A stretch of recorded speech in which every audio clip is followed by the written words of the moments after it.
technical advice, discussion about that, some very stimulating case studies to think about, and of course all centred around Geraint's tour de force, State of the Nation, in the middle of the day. So my thanks to all the speakers. My thanks to Jason, Julia, Kate and everyone in my team and the IWA for making the event happen. But as ever, particularly thanks to all of you for coming. Because if ever there was an event that depended upon the contribution of societies and trusts and restoration groups across the country, this absolutely is it. So the richness of the event is all because you are here. So thank you so much for giving up your time to be here. Today is, of course, not just about what you hear up in this room and the others, people talking at you. It's about the opportunity to network, to engage, to kind of catch up with what each other is doing. And so that conversation that you've been able to have, your willingness to do that networking has been really, for me, very much part of why this day has been so positive and has felt so useful. As Les said, we're in an era where, although it's recovery, to use Geraint's expression, funding is undoubtedly still very hard. It's still a pretty sort of challenging world out there. But it is very inspiring to see so many of you here. Your presence is testimony to the strength of the restoration movement. And to see the personal commitment, the drive, the resourcefulness, and yes, still the ambition that you all hold is inspiring. I think we are in recovery because I think, notwithstanding funding, with the spirit that you have, there are many other factors in our favour. Use of, support for and interest in our waterways really is on the rise. I really think it is at an unprecedented level. When you have Tim and Prue signing off with their visit to Stratford, and as soon as they have done, our friend Mr. Sargent is barging around again on peak time TV, you kind of get the feeling that the nation is interested in its waterways. So we really have something very strong out there to build on. And it isn't just that kind of sense of something nice and awareness. There is behind that recognition of the benefit that we can offer to communities. The economic benefit, the social benefit, the health benefit. So I do think that is more established. It is more recognised. The case has been made, and available in the foyer downstairs. Water adds value. We have the evidence in the language that the bodies that will decide our futures can rely upon as well. Of course, without the sort of spirit that we have in this room, going back over the last 60 years, we sort of wouldn't have the canal system that we have today. And I am acutely aware of that. In my coming up now, would you believe, to nearly 3 years in this role, I can't tell you how many times I have felt personally inspired by what I have seen you all delivering. And the trust is in a position to align with this movement. I probably don't even need to say this. The sense of alignment and partnership is so strong and so palpable now. The third of these events that we've run, and it feels like it's something that is just the most natural thing in the world for us to be talking together about how we can support and promote your restorations. Because our vision for living waterways that transform places and enrich lives is a vision that is shared with all of you. We see that vision applying to those waterways we own and those that we don't in equal measure.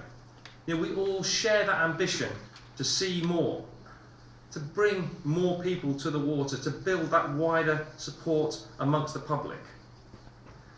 To take the language from Geraint's presentation, okay, we can categorise however we like, but it isn't about prioritisation. And you will find in the trust that we're entirely agnostic about the schemes that we will work with.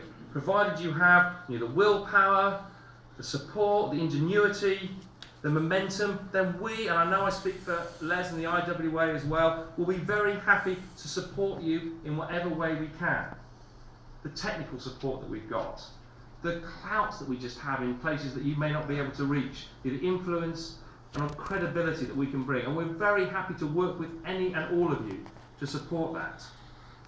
Now, there is a catch, and we haven't got the money to put behind the projects, no matter how strongly held your belief in them is. We've always got to be quite cautious about where our money goes, because hey, things like the Boxing Day floods can suddenly come along, and all of a sudden I'm raiding the piggy bank to keep the current system, so fragile of course, still in working order. So that's always got to be our priority financially.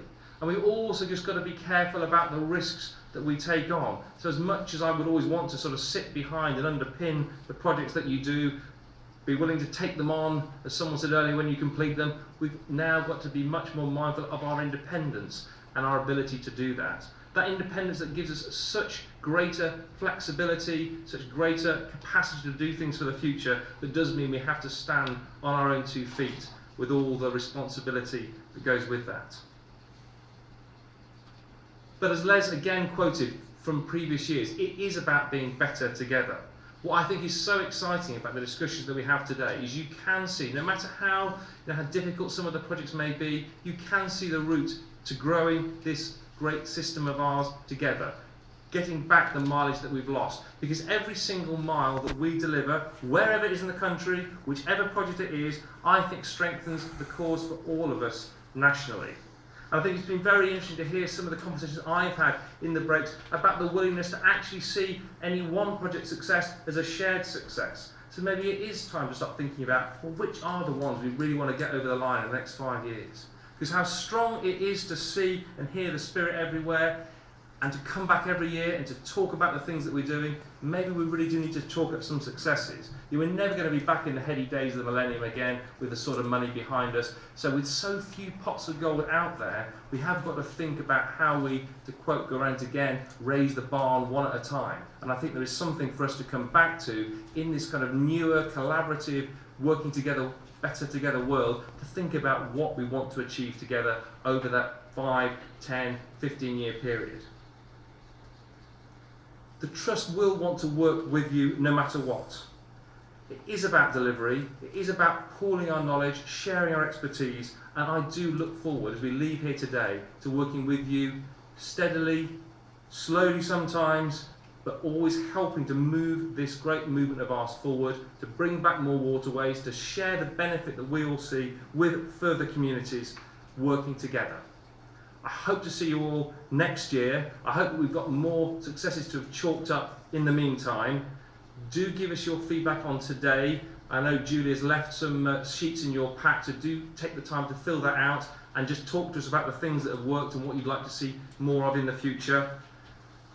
I do hope to see you out on the patch over the course of the year, so it isn't just in a year's time I'm back meeting you again.